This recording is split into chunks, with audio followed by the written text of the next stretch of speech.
बाला साहेब ठाकरे की जो एक मातोश्री की जो विजन, दृष्टिकोण, दिशा था, सारे को उन्होंने जो है I mean he has sandwiched it, purity को उन्होंने ख़त्म कर दिया, नकार दिया, जिसके कारण जो है वो एक खुद शकुनी बन गए हैं। इनको लगा कि मराठी लोगों का देश है, सिर्फ मराठी को ही खुश कर देंगे, हाँ, तो हम जो है मराठी और मुसलमान को लेकर चलेंगे तो हम फिर से जो है बीएमसी में भी आ जाएंगे। लेकिन उन्होंने सेम चीज़ जो है असेंबली इलेक्शन में भी वो हार गए। 40% जो मराठी हैं और 30% जो है नॉर्थ इंडियंस है वहाँ, जिसको ये लोग बिहार यूपी का कहते हैं। अब बाकी जो साउथ इंडियंस हैं और भी लोग हैं, इस तरह से मारपीट कर कर, किसी को अपमानित कर कर, किसी खास वर्ग को, किसी खास कम्युनिटी को आप टारगेट कीजिएगा तो एक दो बात तो आपको डायलॉग के रूप में चलेगा, लेकिन आप एज ए कम्युनिटी सबको एक के बाद दूसरे को तीसरे, तो पूरा कम्युनिटी आपके खिलाफ हो गया। महाराष्ट्र के नेता संजय निरुपम का ये कहना है कि संजय राउत ने कहीं ना कहीं पार्टी को डुबोने में अपना सर्वोच्च योगदान दिया है और जिस तरीके की शब्दों का प्रयोग संजय राउत के लिए संजय निरुपम कर रहे हैं, कहीं ना कहीं राजनीति के अंदर क्या लगता है कि इस तरीके के अभद्र भाषा का प्रयोग करना कितना जायज़ है। तमाम विषयों पर बातचीत करेंगे। सुप्रीम कोर्ट के सीनियर एडवोकेट डॉक्टर रूफ मौजूद है। सर, कैसे देखते हैं ये संजय निरुपम जिस तरीके की शब्दावली का प्रयोग कर रहे हैं संजय राउत के लिए, कुलनाशी बता रहे हैं, कह रहे हैं कि अपनी पार्टी को डुबोने में सबसे बड़ा योगदान जो है संजय राउत ने दिया है। बिल्कुल सही बोल रहे हैं। संजय निरुपम जी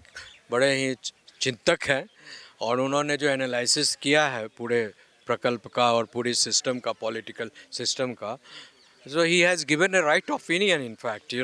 बिकॉज जो ये अपने को चाणक्य समझने वाले जो हैं मिस्टर राउत जो हैं, संजय राउत साहब, वो बेसिकली उनकी खुद की जो मनोदशा जो है विकृत हो चुकी है, समझे। तो वो जिस स्टैंड को लेकर, हिंदुत्व का स्टैंड का झंडा लेकर जो चले थे सामना में, वो एडिटर इन चीफ भी रहे हुए हैं, अभी भी शायद हैं, समझे। तो ठाकरे साहब, बाला साहेब ठाकरे की जो एक मातोश्री की जो विजन, दृष्टिकोण, दिशा था, सारे को उन्होंने जो है I mean he has sandwiched it, purity को उन्होंने ख़त्म कर दिया, नकार दिया, जिसके कारण जो है वो एक खुद शकुनी बन गए हैं, शकुनी बनकर जो है युधिष्ठिर जो है उनके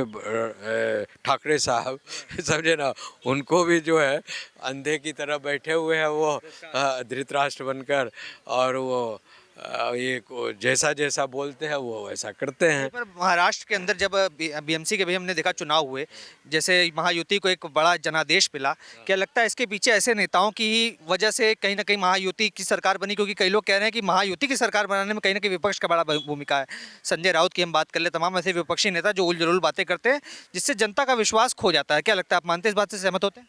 बिल्कुल सही बोल रहे हैं कि देखिए, मूल महाराष्ट्र की मूल स्थिति, जियो पॉलिटिकल सिनारियो देखिए, महाराष्ट्र में जो है मूल रूप से इनको लगा कि मराठी लोगों का देश है, सिर्फ मराठी को ही खुश कर देंगे, हाँ, तो हम जो है मराठी और मुसलमान को लेकर चलेंगे तो हम फिर से जो है बीएमसी में भी आ जाएंगे। लेकिन उन्होंने सेम चीज़ जो है असेंबली इलेक्शन में भी वो हार गए और बीएमसी में भी उनको इसलिए नकार दिया गया कि देखिए,